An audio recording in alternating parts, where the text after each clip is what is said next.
Hello guys, നമ്മൾ വൈകുന്നേരമായപ്പോൾ ഒന്ന് പുറത്തോട്ട് പോകാൻ ആഗ്രഹം തോന്നിയിട്ട് അങ്ങനെ വർക്കലെ കാപ്പി ബീച്ചിലാണ് കേട്ടോ പോകുന്നത്. ഫസ്റ്റ് ടൈമാണ് ഞാൻ പോകുന്നത്. ഒരു സൈഡിൽ കടലും ഒരു സൈഡിൽ കായലും, അതാണ് കേട്ടോ ഇവിടുത്തെ സ്പെഷ്യാലിറ്റി. അതുപോലെ തന്നെ ടൈം ഒരു 5-5:30 ഒക്കെ ആയി കാണും.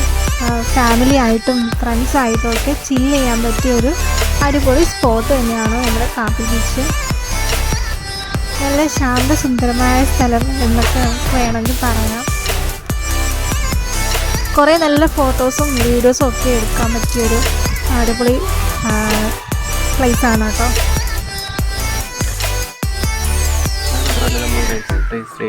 ക്യാമറ ഉണ്ടായിരുന്നു. അപ്പോൾ ആ ക്യാമറയിൽ കുറച്ച് ഫോട്ടോസ് വീഡിയോസ് ഒക്കെ എടുക്കണമെന്നുണ്ടായിരുന്നു. അപ്പോൾ അതും കൂടെ കണക്കാക്കി നമ്മളിങ്ങോട്ട് വന്നത്. അപ്പോൾ വന്നപ്പോഴത്തേക്ക് വൈകുന്നേരം ഏകദേശം ഇപ്പോൾ ഒരു 6 മണി ടൈം ആയിക്കോളും. 6 മണി ടൈം ആയെങ്കിലും എന്താ പകൽ പോലെ കിടപ്പുണ്ട്. പക്ഷെ കാണാനൊക്കെ ബീച്ചൊക്കെ കാണാൻ നല്ല ഭംഗിയായിരുന്നു. ഏകദേശം സൂര്യനൊക്കെ അസ്തമിക്കാറായി.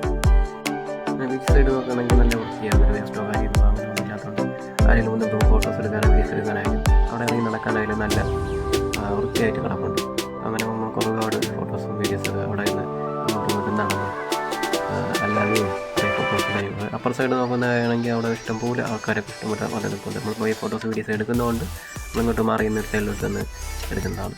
ഇതിൻ്റെ നേരെ ബാക്ക് സൈഡായിട്ടാണ് കായൽ വരുന്നത്. നമ്മൾ നിൽക്കുന്നതിൻ്റെ നേരെ ബാക്ക് സൈഡായിട്ട്. ബീച്ചിപ്പോൾ നല്ല നിരപ്പായിട്ട് കിടക്കുന്നുണ്ട്. ഒരുപാട് പേര് ഇറങ്ങി അവിടെ കുളിക്കുകയും ഫ്രണ്ട്സായിട്ടും ഫാമിലി ആയിട്ടും എല്ലാവരും ഇറങ്ങി കുളിക്കുന്നുണ്ട്. ഇത് കാപ്പിൽ ബീച്ചിൻ്റെ സൈഡിൽ കൂടെ ഒരു സൈഡ് കായൽ ഒരു സൈഡ് കടൽ. വൈകുന്നേരം ടൈമിലൊക്കെ പോയാൽ ഈ സമയത്ത് പോയ വെയിലില്ലാത്ത സമയത്ത് വണ്ടി ഓട്ടിച്ച് നൈസായിട്ട് പോകാൻ നല്ല രസമാണ്. ഇതാണ് ബീച്ചിൻ്റെ സൈഡിൽ കൂടെ ഉള്ള കായലെന്ന് പറഞ്ഞത്. ഈ സൈഡ് കായൽ, പിന്നെ ഈ സൈഡ് ഇപ്പോൾ കയറി വരുന്ന വഴി വണ്ടി ഒത്തിയിട്ട് വണ്ടി ഇവിടം വരെയൊക്കെ വരും. പിന്നെ ഇത് കയാക്കിങ് കാര്യങ്ങളും ഒരു സൈഡായിട്ട് കുട്ടികളൊക്കെ ഇറങ്ങി കുളിക്കുന്നുണ്ട്. കുട്ടികളും മുതിർന്നവരും എല്ലാവരും ഇറങ്ങി കുളിക്കുന്നുണ്ട്. പക്ഷേ ആഴം കുറവായതുകൊണ്ടാണ് കുട്ടികളൊക്കെ ഇറങ്ങി കുളിക്കുന്നുണ്ട്. അവിടെ ആടി കളിക്കുന്നുണ്ട്. അവിടെ ഒരു സൈഡ് കയാക്കിങ് ഉണ്ട്. കയാക്കിനും അത്യാവശ്യം ആളൊക്കെ വരുന്നുണ്ട്. കൂടുതലും കായലിറങ്ങി കളിക്കുന്നത് കുട്ടികൾ തന്നെയാണ്. ഏകദേശം സെൻട്രലോട്ടായിട്ടൊക്കെ നിൽക്കുന്നുണ്ട്. അതിൻ്റെ കരയിൽ തന്നെ ഫാമിലികളല്ലാതെ നോക്കിയിരിക്കുന്നുണ്ട്. ഫാമിലികളൊക്കെ ഇറങ്ങി നിൽക്കുന്നവർ കുറവാണ്. അങ്ങനെ നമ്മൾ ഇപ്പോഴത്തെ കാഴ്ചകളൊക്കെ കണ്ട് ഒരുപാട് ഫോട്ടോസും വീഡിയോസൊക്കെ എടുത്ത് കാഴ്ചകളൊക്കെ കണ്ട് ആസ്വദിച്ച് നമ്മളിവിടെ നിന്ന് യാത്ര തിരിക്കുകയാണ്. അപ്പോൾ മറ്റൊരു വീഡിയോ ആയിട്ട് വീണ്ടും കാണാം.